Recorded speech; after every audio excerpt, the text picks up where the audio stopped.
Okay, so I wanted to start today once again by calling out an unprecedented harm that Senator Tuberville's actions have to our military readiness and military families, to every branch of our armed forces, disrespecting those who serve and the families who serve with them. As Secretary Austin just said moments ago, and I quote, "I would imagine our adversaries would look at something like this and be pretty happy that we create this kind of turbulence within our force."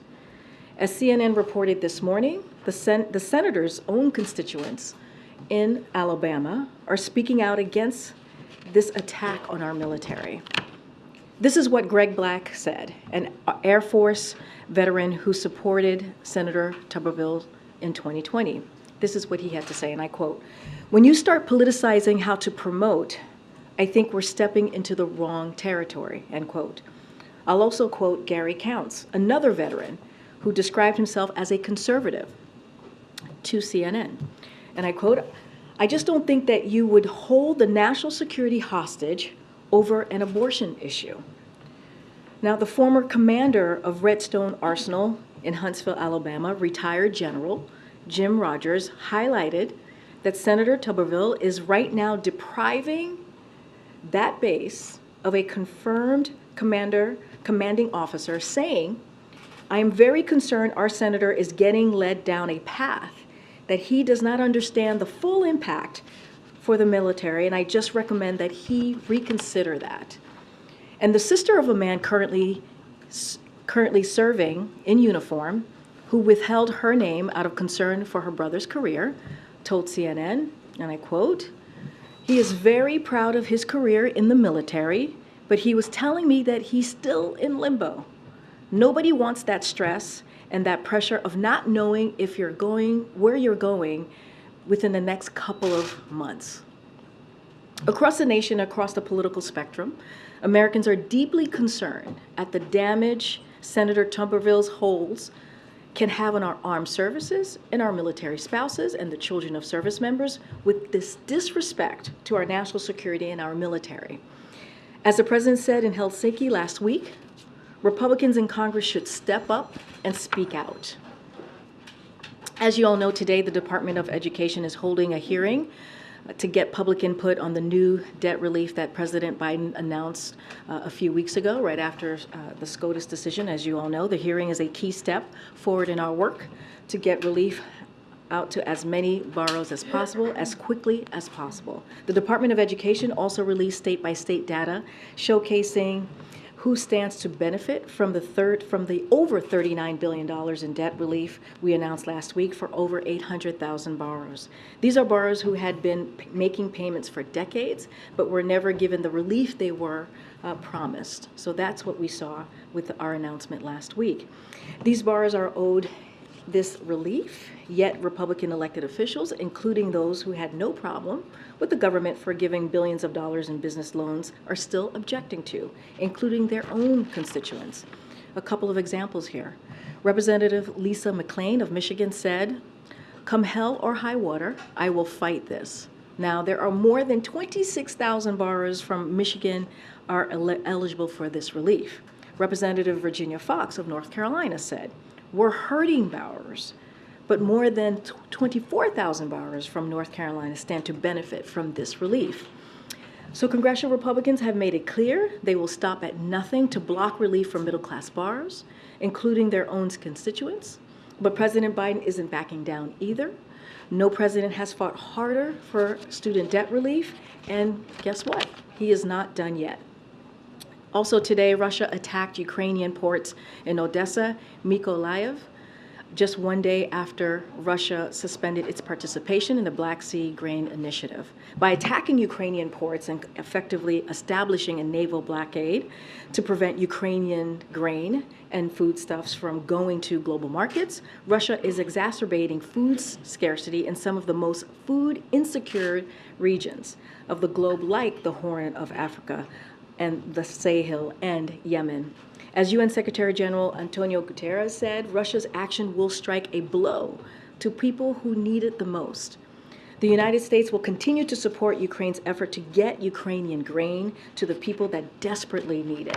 And finally, I'm excited to share with all of you the latest action under President Biden's leadership to protect American consumers. Today, in partnership with the FCC, we're launching a cybersecurity certification and labeling program, U.S. Cyber Trust Mark, to help Americans more easily choose smart devices that are safer and less vulnerable to cyber attacks. We've all heard concerns about the security of wireless devices. This new program will help give Americans greater peace of mind that the devices they're bringing into their homes, classrooms, or workplaces are safer and more secure.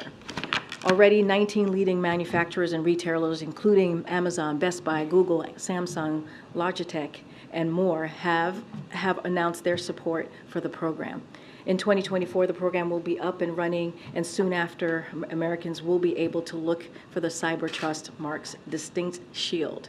Just like the logo on the screens behind me, across common household devices such as baby monitors, home security cameras, fitness trackers, and smart TVs, and refrigerators of all price ranges. The logo will indicate to Americans shopping online or in stores that device they're buying meets the U.S. government's cybersecurity requirements and is less vulnerable to cyber attacks. This is another key step by the Biden administration to ease the concerns of hardworking families, from cracking down on hidden junk fees to strengthening cyber protections and protecting the privacy of people in their own homes. With that, oh, you are not Zeke, you are Josh. I am. Hi, Josh. If it makes it easier, you can just call me Zeke. That's fine. No, I'm going to call you by your given name. Go ahead, Josh. Three subjects. First, U.S. soldier who crossed the border into North Korea. AP is reporting that he had been held in a South Korea prison and was supposed to fly to Fort Bliss, Texas to face disciplinary actions. How did he escape the airport, and is he a security risk? So a couple of things, and I know that the Department of Defense, the Secretary more specifically, spoke to this moments ago, so I'll have a couple of things to share, and this is something that the Pentagon obviously has already shared. In the afternoon of July 18th, local time, a U.S. soldier on a private JSA orientation tour crossed willfully and without authorization the military demarcation line into the Democratic People's Republic of Korea. And we believe the soldier is currently in DPRK custody and are working with our North Korean counterparts to resolve this incident. DOD is in the process of notifying next of kin. Until that is complete, they will not release identification of the soldier. The White House, the Department of Defense, the State Department, and also the UN are all working together to ascertain more information and resolve the situation. I don't have more to share beyond that. We are looking into this, trying to get more information. As I mentioned, the DOD has been in touch with their counterparts, as well as others who are certainly working on this together. Been in touch with the Korean People's Army, as the Department of Defense has done. Just don't have more to share beyond that. Secondly, the Houston Chronicle is reporting that Texas troopers were told to push migrant children into the Rio Grande River. What steps is the administration taking to verify this report and address the findings? So we saw those reports clearly. If they are true, it is abhorrent, it is despicable, it is dangerous, and we're talking about the bedrock values of who we are as a country, and the indecency, the human indecency that we're seeing, potentially, if this is true, is just wrong. It is just completely wrong. But I would say, sadly, it would not be surprising from a governor who, let's not forget, on Christmas Eve, put migrant children on the streets in below 0-degree temperature. That's what we saw from this governor. But again, we don't know if this is true, if the reporting is true, but it is truly troubling to hear this type of reporting. And then lastly, former President Trump received a letter from the special counsel that he's being investigated for his role in efforts to overturn the 2020 election.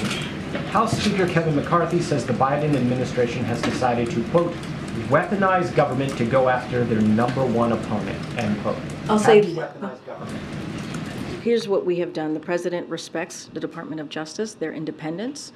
He has been very steadfast on making sure that the rule of law comes back in this administration comes back in the White House and clearly the administration more broadly, and that's what you have seen. I'm just not going to comment on this particular case. Okay, Mary. On the service member who crossed into North Korea, I know you're still gathering information, this is unfolding, but I guess big picture, what lengths is this administration willing to go to? How much diplomatic capital are you willing to spend to get this service member back, given that he willfully crossed? So look, we're looking into this. We're looking into, clearly there's an investigation in this incident, and this is something that the Secretary said himself, which is our primary concern at this time is ascertaining clearly the well-being of this individual, and so that's going to be certainly our primary focus here. As I mentioned, the Department of Defense has certainly has reached out to their counterpart at DPRK. I'm just not going to go beyond that at this time. At this point, though, do you know if North Korea is asking for anything in return? I don't have anything to share. This is, and this is something that the Secretary said as well. This is a very early stages of this issue, of this incident, and so we're trying to gather as much information as possible. Thanks. On this soldier who crossed into North Korea, do you know what the misconduct was that he was being disciplined for? I don't have any information beyond what you already know. And do you know exactly where within the joint security area this occurred? Was it within one of those buildings at the joint security area? Was it outside? All very good questions. As I said, this is the beginning, very early stages of this investigation. We're going to look into it. I just don't have anything to share beyond that. And on January 6th, I understand that you guys aren't going to comment specifically on this case, but the president has held former President Trump responsible for the events of January 6th previously in his rhetoric in a number of ways. So I'm wondering, how does he feel about the fact that the former president may now be held accountable for the events of that day? So look, this is an ongoing case. I'm just not going to respond to any hypotheticals that's currently, out there in the world. I'm just not going to be very, very mindful and give the Department of Justice their space to do this investigation. Just not going to comment from here. Just quickly on a last topic, my colleague Priscilla reported that the U.S. has been holding migrants at CBP detention facilities for more than 10 days. This is as a result of some of the administration's policy changes, even though it's U.S. government policy to not hold those individuals for longer than 72 hours. So what is the administration doing to rectify this, and to what extent do you believe the president's policies are responsible for this? So I have to look into that reporting. It's the first time I'm hearing about this. As you know, we have our policies as it relates to holding migrants. I just have not seen that reporting, and I would have to get back so I can actually give you the correct information. Okay. Thank you, Karine. NSC's Kurt Campbell is in Seoul attending a U.S.-South Korea meeting. Currently, is he getting involved in any capacity in getting the American soldier out? I don't have anything to share about specific individuals' involvement. What I can say is the White House, the Department of Defense, the State Department, and certainly the UN are all involved and as I mentioned, DOD has reached out to their counterpart. I just don't have anything on anyone specifically being involved. Can you share anything on whether there has been a request to the North Koreans for the return of this soldier? All I can say is that we've done outreach to the respective counterparts, in particular the Department of Defense. Just don't have anything else to share. As I mentioned, even the Secretary of Defense said we are in the early stages of this, and so we're looking into this incident and obviously want to get it resolved. Quick one on Israel. Will President Biden be asking President Herzog to sort of take any kind of message back to Prime Minister Netanyahu about the need for him to back off the Knesset vote, or get back into talks with the opposition to reach a compromise or potentially some kind of consensus on the issue of judicial overhaul? So I think in our readout, that is certainly something that the President spoke to the Prime Minister himself yesterday. So that is a topic. It was mentioned towards the end of the readout, so. But it's in the readout, correct? It's in the readout. Okay. So a couple things I do want to say, and just pretty much reiterating what the President just said moments ago during the pool spray, which is his love for Israel is deep-rooted and long-standing since his early days of government. So that's important. And one of the reasons this conversation is so important is this: Israel is clearly celebrating their 70th anniversary of Israel's independence, and this was an opportunity to lift up, continue that partnership at a higher level, certainly. And they're going to be talking about the advancing a more integrated, peaceful, and prosperous Middle East, which is something something that the president has certainly led on and talked about over the this past year. And a couple of things: preserving the path of negotiating two-state solution is going to be on the table for discussion. The administration's new plan to counter anti-Semitism, as you all know, this past May, we announced a very comprehensive, once-of-a-kind anti-Semitism plan, which we think is incredibly important at this moment. The importance of upholding democratic principles, including the checks and balances as we talk about judicial reform, and the changes have the broadest possible. If there are changes, that needs to have the broadest possible consensus within our system. So certainly the president's going to talk about how the president of Israel himself has been involved in brokering a compromise as it relates to judicial reform. So those are the conversations that's going to be on the table. But the president has had that conversation directly with the prime minister as recently as yesterday. Can you confirm a venue for the meeting? Israelis are saying it's going to be at the White House with Prime Minister Netanyahu, but the White House hasn't confirmed the venue. What I can say is both the prime minister and the president talked about certainly continuing to be in touch, and so they're both of their sides, right? Are both governments are going. The staff on both governments are going to have those conversations. I just don't have anything to preview for you at this time. Why the hesitation in confirming the venue? There's no hesitation. I mean, we have confirmed yesterday that they said that we're going to see each other later this year. We just haven't worked that out, and sometimes this takes a little bit of time on where that's going to be and how that's going to look. Okay, Kelly. It does appear that there's a hesitation to confer a White House meeting on Netanyahu based on just a lack of willingness to be explicit about that. I mean, I would imagine the Prime Minister will also be at the United Nations General Assembly, and that would be another potential venue that would fall into what you were describing yesterday. Is there any reason why the White House wouldn't make it explicit that a White House invitation has been extended? I mean, you just laid out there's potential other opportunities for the two leaders to meet with each other. As I've stated, the details are going to be worked out by the different teams on what that's going to look like and where that's going to be. But they have committed to meeting and seeing each other in the United States later this year. I just don't have a specific on location. It's going to be worked out, and as soon as we know, we'll certainly share it with all of Can you you. walk us through how the president was notified about the North Korean incident, and if that generated any kind of a separate meeting for him, or was it part of the PDB? Something like this is certainly unusual, so if there's any detail you could give us about how that came about. That's a very good question. I can tell you for sure that clearly the president has been briefed, obviously. This is a type of incident that he would be briefed on, as you all know. I don't have the specifics if it was part of his PDB or a separate briefing, but certainly this is something that the president is watching very closely and will be kept updated. Should we anticipate a call to South Korea or other partners in the region as a result of this? So one thing I can say is that I don't have any calls to read out to anybody that the president's going to be calling specifically in either North Korea or South Korea. I can say that as it relates to our partners, we have been engaging certainly with Sweden and South Korea, but I don't have any calls to lay out specifically for the president. Karine, thank you.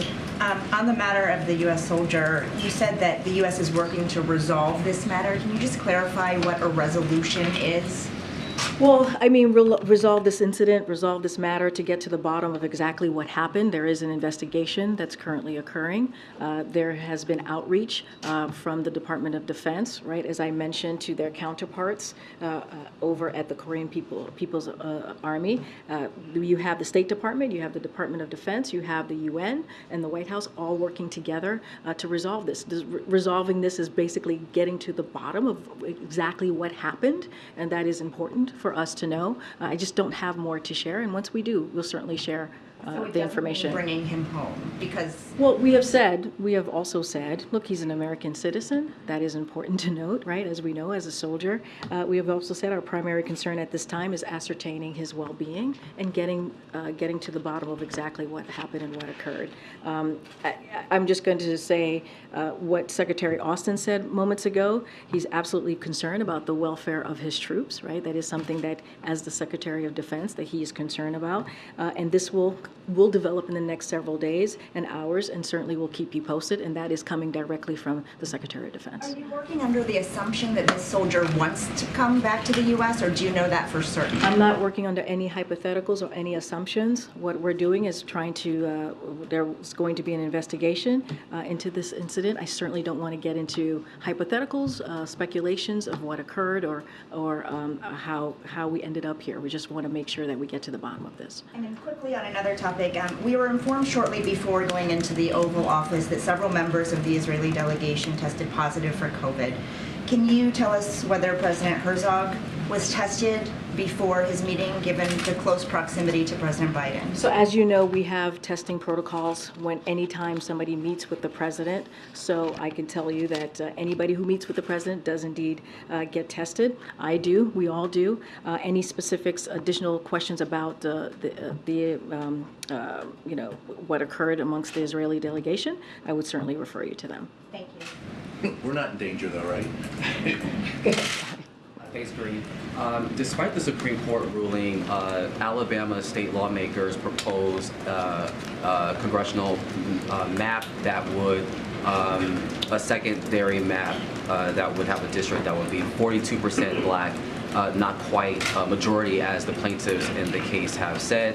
They say this is a violation of the Supreme Court ruling. Does the White House take that position that this proposed map does not fulfill the ruling of the Supreme Court to have that second district majority black? So that is something that I would have to refer you to the Department of Justice. I'm just not going to speak to that from here. I have not seen the secondary map of what it is that is being done in Alabama, but I would refer you to the Department of Justice. And on voting rights, Senator Warnock and Senate Democrats today are reintroducing the Freedom to Vote Act, something that the president has called for Congress to pass repeatedly.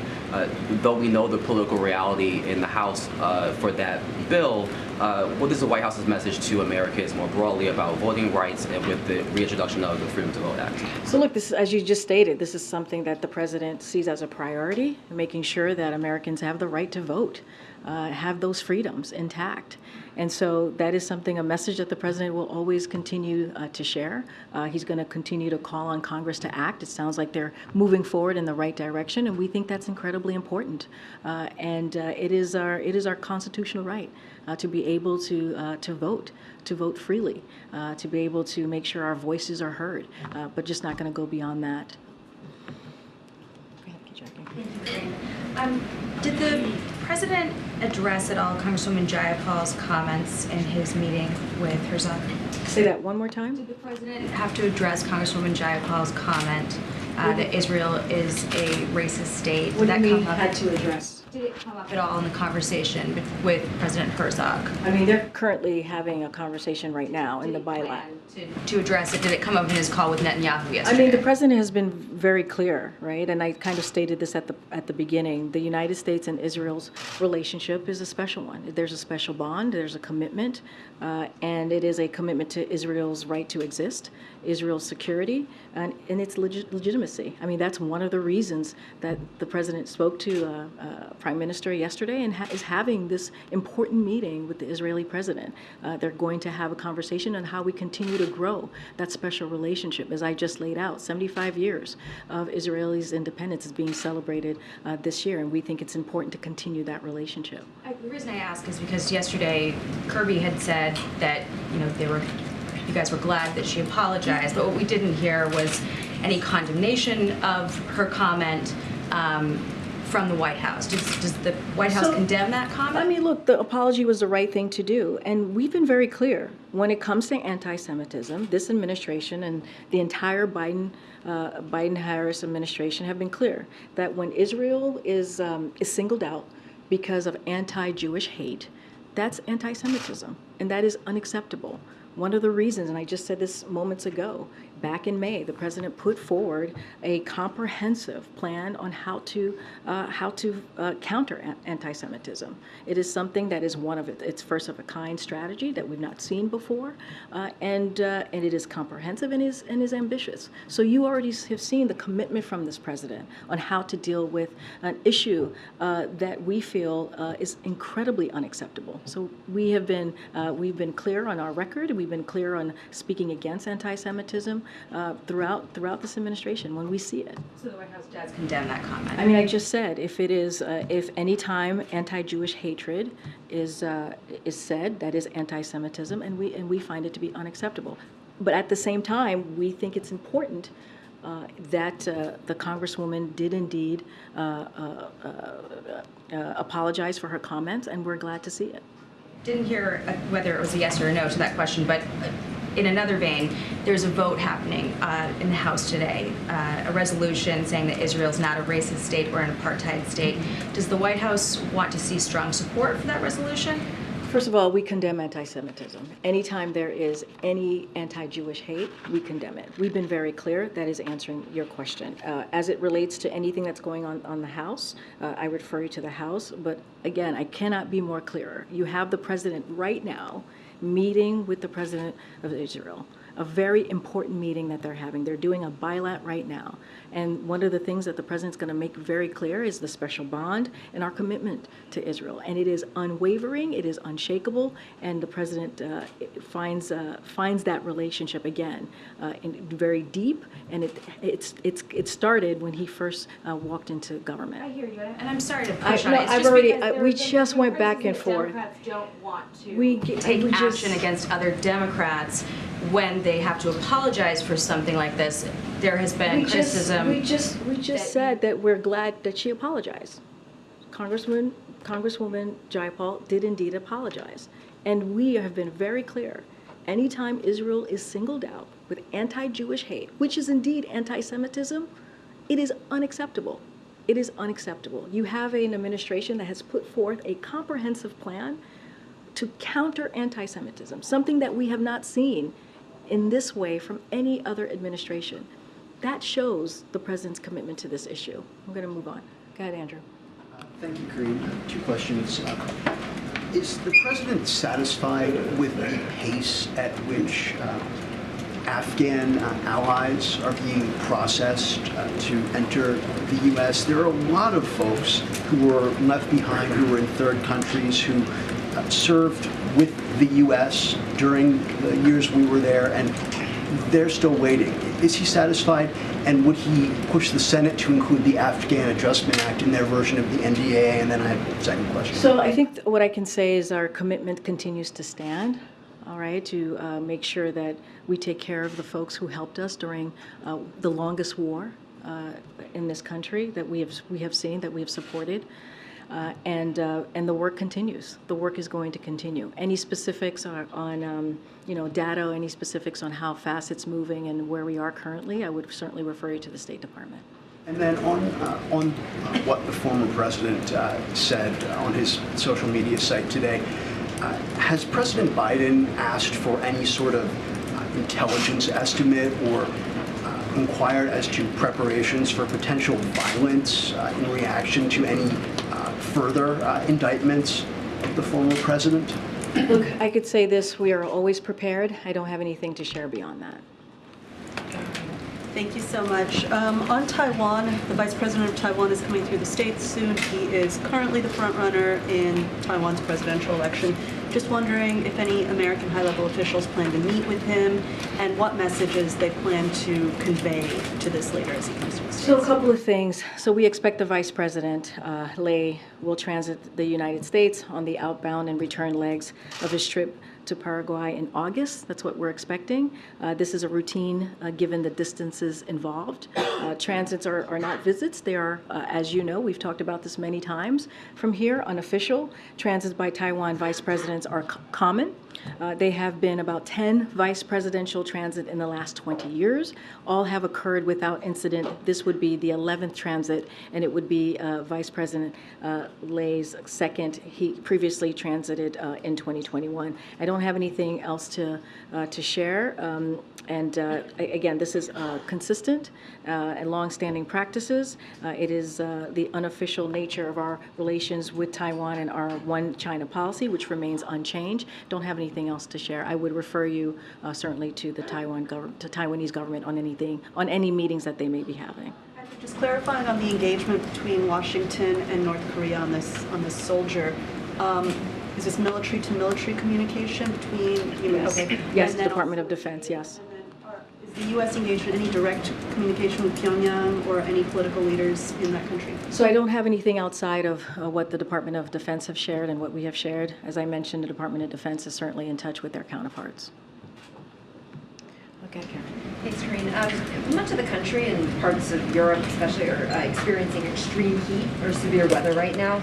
Will the president use this moment to focus on climate change with an event or remarks? And is there something that the federal government is doing with some of these states, Arizona, Texas, to help people as they're experiencing this heat wave right now? So a couple of things, Karen. Look, we saw the multiple reporting of extreme weather over the past couple of days, especially this weekend. We're talking about flooding.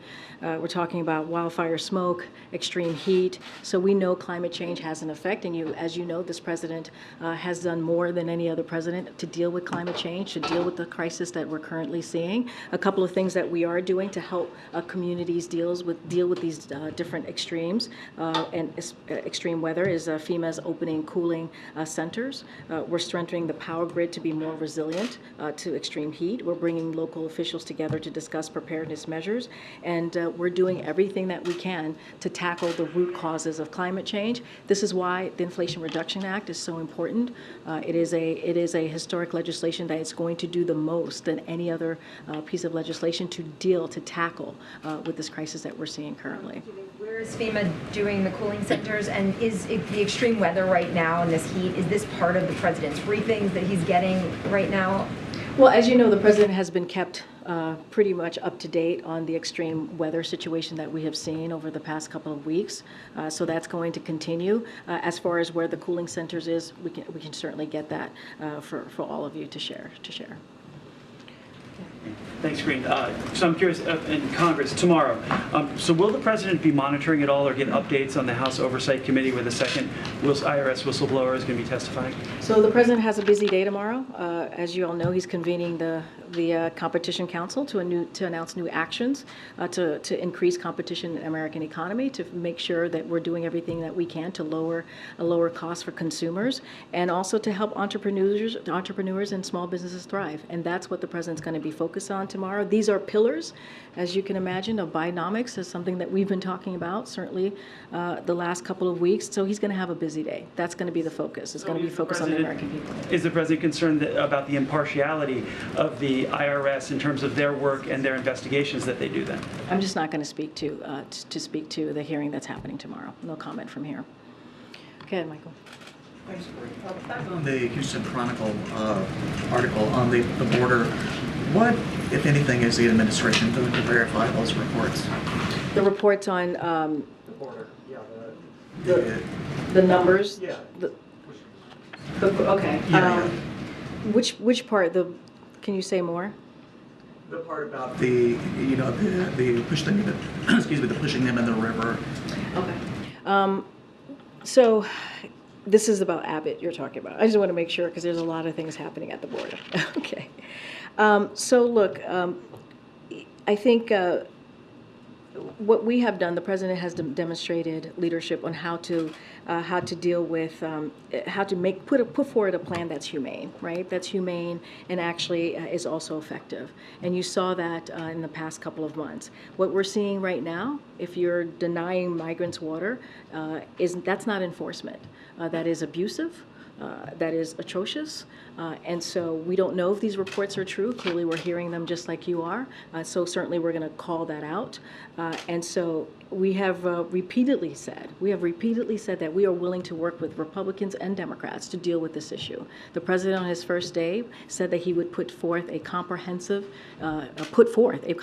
immigration plan, and that's what we want to work on. The president has done everything that he can with the tools that he has to put forward a humane process, and we see that process is working. But when you do this in an inhumane way, we're gonna call that out, and it is abhorrent if this is indeed true. Johnson & Johnson has filed suit against the administration over the Medicare provision in the Inflation Reduction Act. Do you have a response? And is there any concern from the White House that that provision, now facing multiple lawsuits, may be struck down? So look, what we're going to continue to do is make sure that the president does everything he can to lower costs for the American people. And that's what we saw in the Inflation Reduction Act. The president is proud of that. The president has always said he's going to do everything that he can to give Americans a little bit breathing room.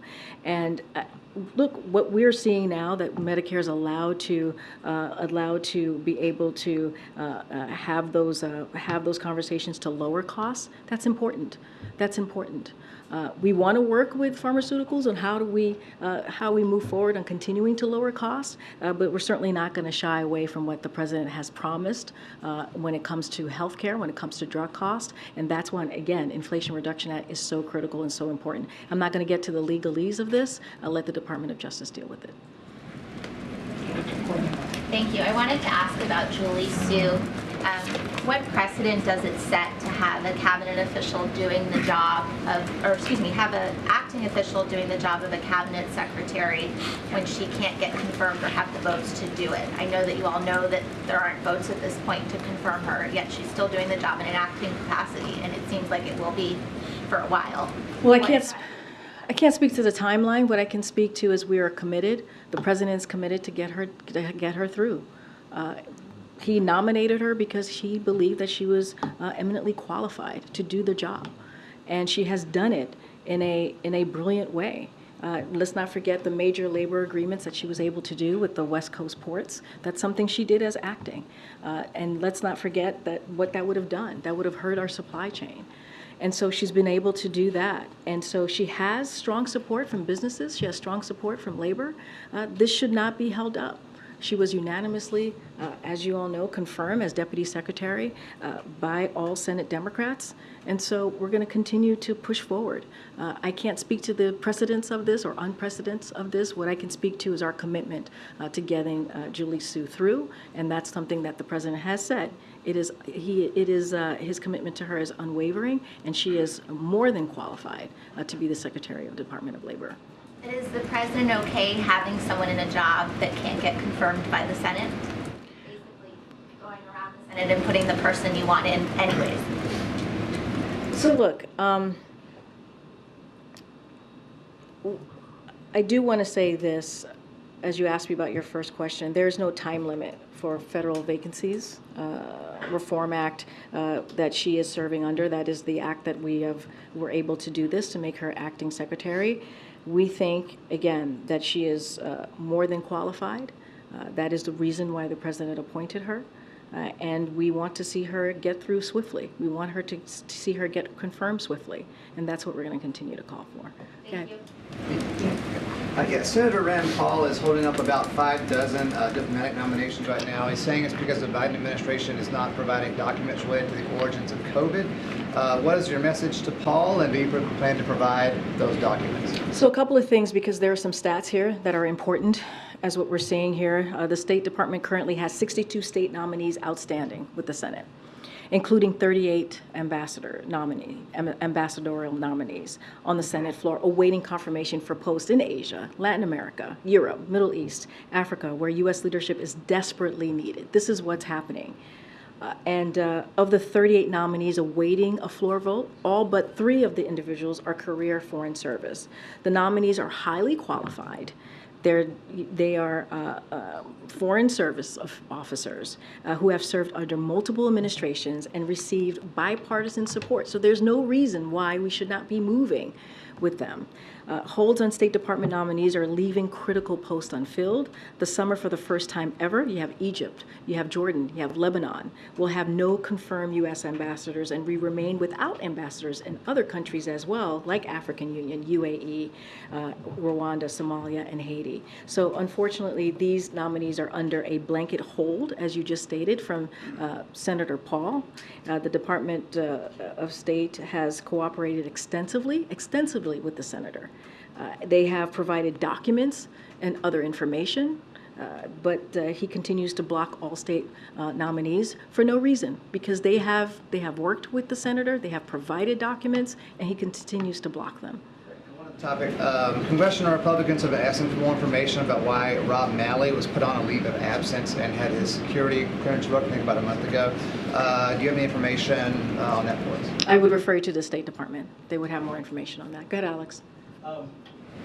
There are, I think, 4 members of the House who are going to boycott President Herzog's address tomorrow, and one of them, Representative Cori Bush, said that the Israeli government is enforcing an apartheid state and that it shows no respect for human rights. So by your definition, is what Representative Bush said anti-Semitic? Look, what I can say is that the president has a long-standing relationship with Israel. He is committed to their security, committed to continuing that relationship, hence why he is meeting with the president of Israel. And so that is what's important. I cannot speak to other congressional members in the House. That is for them to speak to why they choose to boycott or to do whatever it is that they're doing today. But what we can speak to is our commitment, our longstanding commitment to Israel, our longstanding support to Israel, and that is something that the president will continue to be committed to. Okay. The congressional picnic is tomorrow, and I'm just wondering, are all members invited, including those that may have some different perspectives from the White House on investigations in particular? So I'm not going to speak to, just be careful here, not speak to investigations. Look, we have consistently invited not just Democrats, but Republicans to the White House. You all know this. You have seen them walking around or them invited to events here. That is not unusual. So that is something that we will continue to do. I just don't have anything else to share beyond that. Go ahead. Thank you, Karine. Media reported today that Turkey and Saudi Arabia are holding secret talks to return Ukrainian children taken by Russia. Are you aware of these talks? All I heard is Turkey and Saudi Arabia okay. are holding secret talks to return Ukrainian children taken by Russia. Are you aware or in contact with these two countries? I don't have anything to share on that particular question. One more question. South Africa asked the International Criminal Court to not arrest President Putin, who is supposed to visit the country next month. What do you make of that? Can you say the beginning of the question? South Africa asked the International Criminal Court not to arrest President Putin, who is visiting the country. Not to arrest him? Yes, okay. Because they are a signatory to the International Criminal Court. What do you make of that? Well, we've all seen with our own eyes in your reporting what Putin has done to Ukraine, the devastation that he has caused. And this is an aggression of his own doing into a country's own freedom and democracy. And what we've seen from the Ukrainian people, and you've heard us speak to this, is how bravely they are fighting for that democracy, for their freedom. And we have seen Putin commit war crimes. We have seen him do that. And that's what he continues to do. And let's be very clear, this war can end at any time. It can end at any time if Mr. Putin decides to. And what we are committed to, what we will say and speak to over and over again, as you heard from the president during his press conference in Helsinki, is our commitment to the Ukrainian people as long as it takes to help them continue to fight bravely for their democracy and for their freedom. And that's our commitment. Thanks, everybody.